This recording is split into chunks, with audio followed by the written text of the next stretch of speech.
today we will talk about Pax Silica. Okay, ano nga ba ang Pax Silica? At bakit tayo ang nandito sa Pax Silica? Okay, a lot of people are asking me, asking our team, ano ba yung Pax Silica?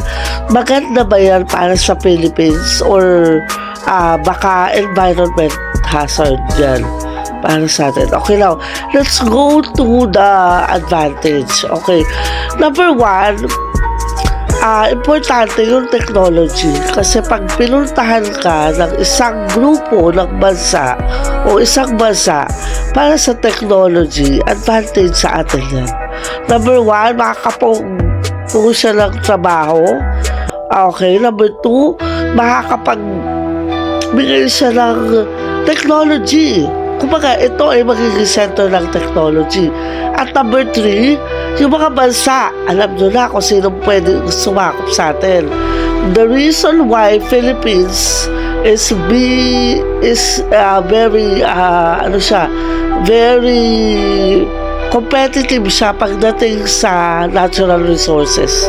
Kasi agriculture tayo at saka tayo ay mayaman sa minerals because of our isang malaking parang it's a group of islands. Imagine 7,107 islands.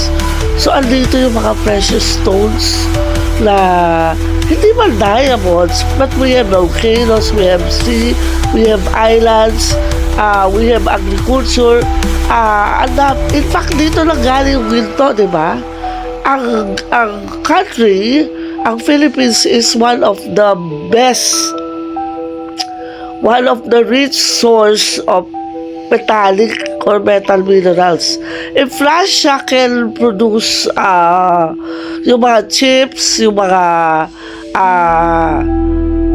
uranium, okay, mga ginagamit nila sa mga weapons. Philippines is rich in minerals kasi meron tayong mga buhangin dahil nga tayo ay group of islands.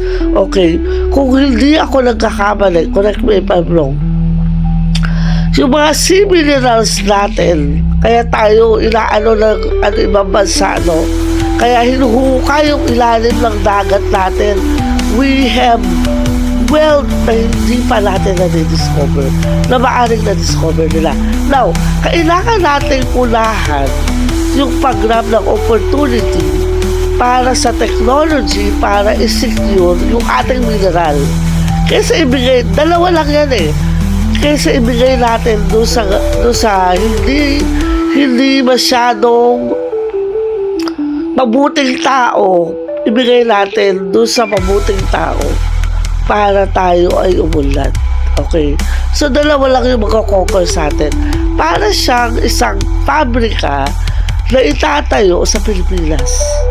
Now, okay, let's go to advantage. Alam ko na maraming magdi-disagree. Oy, baka mamaya maubos yung natural resources natin. Magkaroon ng toxic environment. Magkaroon ng chemical reaction. Paano yung hangin natin? Magkaroon ng lason yung hangin natin. Okay, now, let's go over about Pax Silica. Pax Silica is an initiative to secure supply chains for the AI era kasi we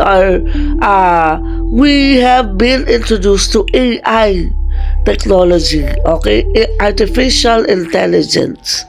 Okay, now, number one, Pax Silica is a US-led strategic initiative to build secure, prosperous, innovation-driven silicon supply chain. Okay, so, in fact, Singapore, Indonesia, Malaysia, they are after the project. Parang gusto nila, sa atin na lang to, sa amin na lang, dito na lang kayo. But, they have to be qualified. Okay?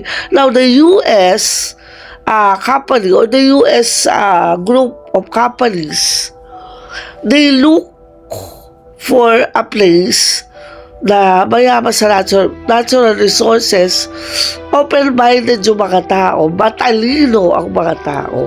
They are well-equipped equipped with skills.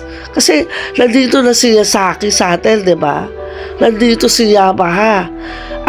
If you look to EPSA o economic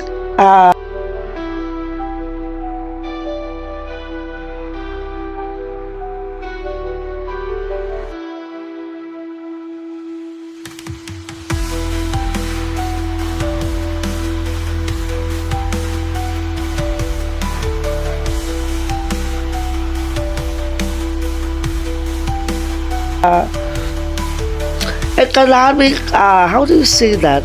Economic zone. Diyan sa Cavite, ang dami dyan factories. Meron dyan garments, meron dyan, in fact, andyan ang Adidas, andyan ang Nike, andyan ang, doon nila ginagawa. Not because we have, mababa ang sahod natin sa labor. Yung labor cost natin, mababa. Okay? Pag dinala nila yung factory sa ibang bansa, mahal ang pasahod sa tao.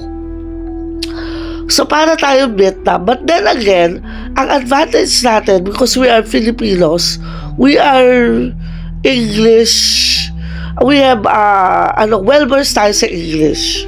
Okay? We have neutral English-speaking country. Okay, we're not Americans lang. We are not Australian. We have that language na tinuro sa atin nung tayo ay elementary. That's why we are able to adapt doon sa tinatawag nilang language-driven company. Ibig sabihin, malabo na magkaroon ng language barrier. Nagkakaintindihan. So, yan yung qualification natin to have that particular big project from the US. So, number one, US siya. So, you know, US is a super country. Okay, America is a superpower. Now, okay, let's go over it again. Pasensya na kayo sa boses ko. So, I need to do this kasi, binubombard na ako ng mga boss ko. Okay, so ito na. Secure, resilient, and innovation-driven supply chains for technologies foundational to the artificial intelligence, especially silicon and critical minerals. It underpins chips, advanced computing, and other high-tech system.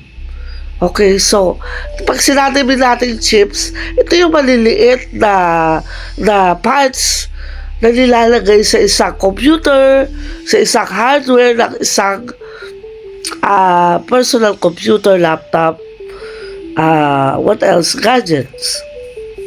Okay, PAX come from PAX. Comes from Latin meaning peace, stability, long-term prosperity. O, dito pa lang makikita mo na yung yung vision niya. Okay, silica. Silica refers to silicon's precursor. Silicon dioxide, the base material for semiconductors and many electronic components essential to AI. Okay, PAX Silica Summit was held in Washington, D.C. on December 12, 2025, where partner nations signed the PAX Silica Declaration. Vision. Ano ba ang vision ng PAX Silica? Vision is a deep economic technology cooperation across supply chain. Guys, okay, ito magiging supplier tayo ng chips all over the world. Okay?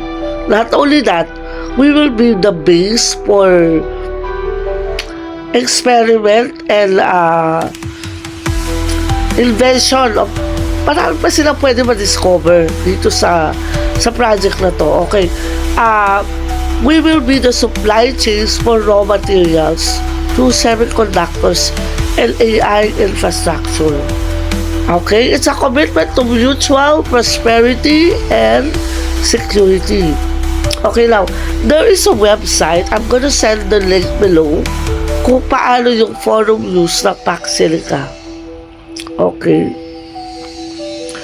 dahil kailangan natin secure ang ating minerals. Okay, alam niyo naman, di ba? Unti-unti na nalalaman ng buong mundo yung kahalagahan ng Pilipinas. Kung bakit tayo maraming island, kung bakit marami tayo, punong-puno tayo ng mga ng mga ocean, beach. Okay? Nandiyan yung ating mga yamang dagat. Now, we will go over Michael Sharp. Okay, who is Michael Sharp? He operates intersection industry, government, allied supply chains around the world. Okay, his work spans engineering, infrastructure, agriculture, energy, environmental sustainability, space sector, academia, and nuclear industry. Okay, it's focused on turning capability into coordinated industrial outcomes and across borders. He is extremely connected with international manufacturing, industrial, and political leaders, as well as the world top universities, including activities in the nuclear AUKUS spheres or AUKUS spheres. Okay, he is an executive officer. So, with Australia, United Kingdom, United States, okay, he has a personal contact base of over 100,000 people across Australian industry. More than 48,000 members of AUKUS Forum, 41,000 LinkedIn connection, with many more built over his time projects for infrastructure, advanced manufacturing, and research activities. His extensive range of industry networks has been assembled over the last 3 decades. Okay now, hindi ba kayo nagtataka kung bakit si Elon Musk pumunta sa Pilipinas? Okay, they check on some wider Southeast Asian region. Here's where it gets interesting. Musk's plan involves using SpaceX's Starlink satellites to provide satellite internet across the Philippines. Why the Philippines? With over 7,000 islands, many remote and rugged traditional broadband just doesn't cut it. And with an average of 20 tropical storms battering the country each year, infrastructure often gets damaged, leaving islands disconnected from the rest of the world. That's where Starlink comes in, using a constellation of satellites to ensure internet access even during natural disasters. But what's the real reason behind Musk's interest? Some say it's more than just bridging the digital divide. He might also be eyeing the Philippines for its affordable labor. Did you know the average salary in the Philippines is just around $500 a month? Some people are concerned that Musk could take advantage of this low labor cost to boost his profits, basically getting richer off the backs of Filipino workers. And with the Philippines' political system resembling that of the US, there's even speculation that Musk might dive into the real estate market in the Philippines. But would this be good for the country? Let's break down the potential benefits. First up, economic stimulus. If Musk invests in Philippine real estate, it could mean a surge of capital into the economy. Invests in Philippine real estate, it could mean a surge of capital into the economy. This could drive job creation, boost consumer spending, and fuel overall economic growth. Then there's infrastructure development. Musk's passion for technology and innovation could lead to cutting-edge projects in the Philippines. Imagine eco-friendly buildings, smart cities, and maybe even Hyperloop transport systems. His vision could transform the real estate landscape in ways we haven't seen before. Another factor? Rapid urbanization. With cities like Manila grappling with congestion and housing shortages, Musk's investments could support new urban centers or revitalize existing ones, helping relieve some of the pressure on overcrowded areas. And finally, there's affordable housing. Tesla has been exploring affordable housing solutions using innovative materials and construction methods. If Musk brings that approach to the Philippines, it could make home ownership more achievable for everyday Filipinos. Imagine this. With Musk's investment, the Philippines could become a hotspot for tech hubs and innovation centers, drawing in talent and startups from across the region. This tech expansion could strengthen the Philippines' position as a major tech player in Southeast Asia. And there's more. Musk's projects often turn into tourist magnets. If he were to build a futuristic, sustainable city, or even a spaceport, it could become a global attraction. Think about visitors flocking to see the latest marvels, bringing a surge of tourism that boosts the local economy. But what about the environmental impact? Musk has a track record of pushing for sustainability, but big, ambitious projects in rural areas can still leave a mark. It'll be worth watching how he balances his green goals with the scale of his investments. Then there's Musk's long-term vision. Known for thinking ahead, his investment in Philippine real estate might be just the beginning. Could it be part of a larger plan to expand into other sectors like renewable energy or advanced transportation across the region? And here's a twist. Musk is reportedly building a massive, secret mansion in the Philippines. This isn't just any mansion. It's a private retreat and research hub on a secluded island, known for its breathtaking beaches and lush landscapes. Perfect for both a quiet getaway and sky watching for space experiments. This Musk mansion will combine futuristic design with sustainable tech, featuring solar panels and its own battery storage facility. It's not just a home, it's a testament to Musk's vision, blending cutting-edge tech with the beauty of nature. Musk's mansion isn't just a luxury retreat, it's a statement of his dedication to sustainability and innovation. There is something in the Philippines that nobody else is saying. Probably they won't tell us. Ano ba ang meron sa Pilipinas? Si Mark Zuckerberg of Facebook, he went to BGC, jog around, nag-jogging sila sa BGC kasama ng buong family niya. And in fact, I think they bought a property in BGC. Okay, the Trump Tower here in the Philippines. Okay, so I cannot mention so many more. Okay, now I am neutral with the Pax Silica project, but I can see now that this is advantage to our country. In fact, kailangan natin i-grab to kasi meron, alam nyo naman, di ba? Meron na country na gusto sumakop sa atin. Okay, so alam nyo yan, di ba? Alam natin lahat yan. Maaring siya gusto nila magtayo ng infrastructure dito sa Pilipinas. So might as well, tayo na mismo, yung mas pabor sa atin, doon tayo pumunta. Doon sa ibig sabihin, doon sa right choice. Okay? Doon tayo. So, we will go over more about Pax Silica. But if we will talk about technology, if we will talk about jobs, if we will talk about progress, if we will talk about innovation, importante ang innovation kasi hindi tayo pwedeng mahuli. Okay, hindi tayo malaki na country, hindi rin tayo maliit na country because we're educated. 60 to 70% of Filipinos are educated. In fact, yung mga bata, makikita mo sa country, pag nakita sila ng foreigner, minsan napapagkamalan pa ako Korean, nahihirapan sila mag-English. Okay, kuya, Tagalogin mo na lang. Okay, now they are able to speak English. And advantage natin, plus we have the emotional quotient to handle complex tasks.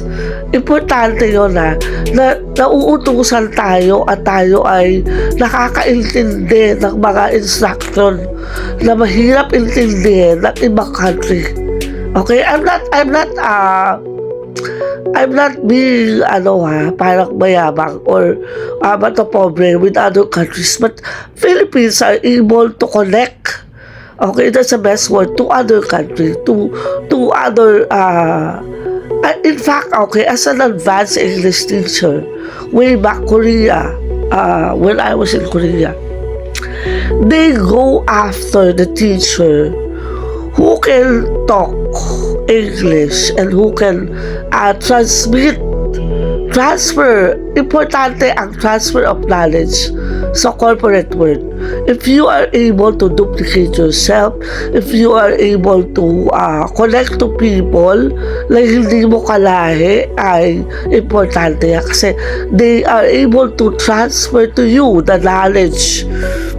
And product knowledge is important for us to introduce PAX Silica to the whole world.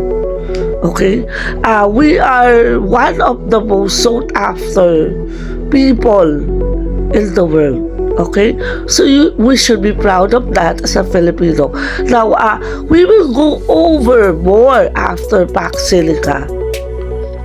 But then the best measure that we have to do now is to accept it. Okay, kasi hindi dahil sa pinag-aagawan siya ng ibang Asian countries. Because, Indonesia is fast. Nauusan na tayo ng Indonesia.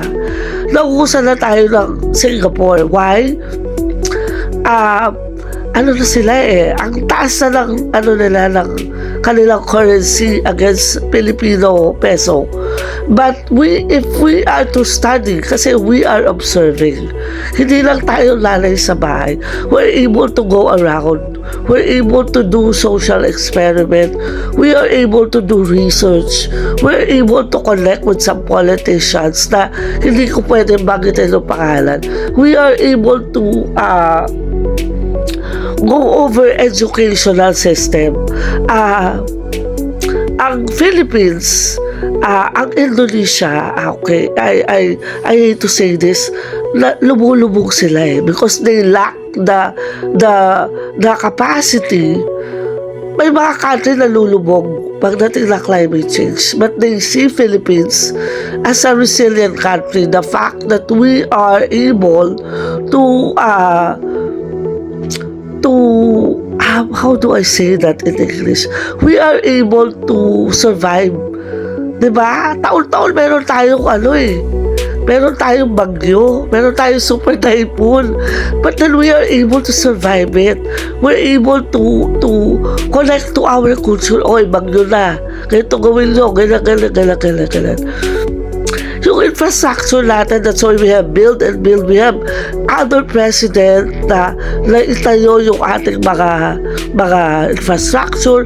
We are continuing to build it, but then we are able to balance yung ating mga bundok. Diba? Bata pa lang ngayon, tinuturuan na tayo magtanim ng puno, respect the environment. Kumbaga, tumatawid tayo doon sa crossroad ng progress. At ito ay magandang pakitain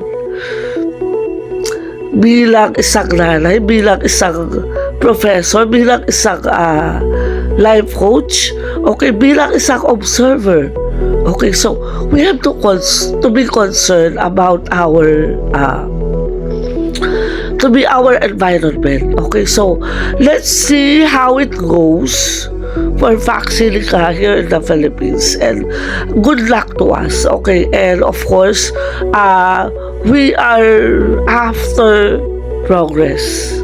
It's about time that Philippines has to go up there. Okay, not for financial reason. Importante yung makabagong pamamaraan. Okay? So if Japan is able to liberalize, or how do you say, ginawa nilang nagkaroon ng liberation sa agriculture, di ba? Ang China nagkaroon ng liberation sa medicine, ang Australia nagkaroon ng liberation sa cosmetics. Actually, Australia is very good in cosmetics nowadays kasi I've been using beauty products. We've been roaming around. Okay, who else? Korea is very, very impressive sa skincare. Okay, so kanya-kanya tayo ng technology. Malaysia is after industrial project. Ang gaganda ng building nila. They have the best architecture and they have the best buildings in the world, di ba? Dubai. My God, buwaba sila lang ito. They are able to discover their capacity, their ano ba yung edge mo bilang isang bansa. So it's about time the Philippines has to go up there around the world and tell around the world that we are here to conquer global industry. Okay, this is not about yung yung liit o yung laki, yung geographical advantage. No, this is about the people. Okay, alam natin na yung progress, it's people, system, and financial. Now, the Philippines will be competitive. It's our people, guys. It's our people. Okay, China has a many people. Sila? Well-populated sila. In fact, ang bilis nilang gumawa, ang bilis nilang mag-produce. That's our edge. We cannot deny that. Okay, Vietnam is also doing the same thing. But Philippines, hindi tayo ganun kadami. We have a balanced nature, but we have this emotional quotient driven people. Magaling tayo sumakay sa ugali.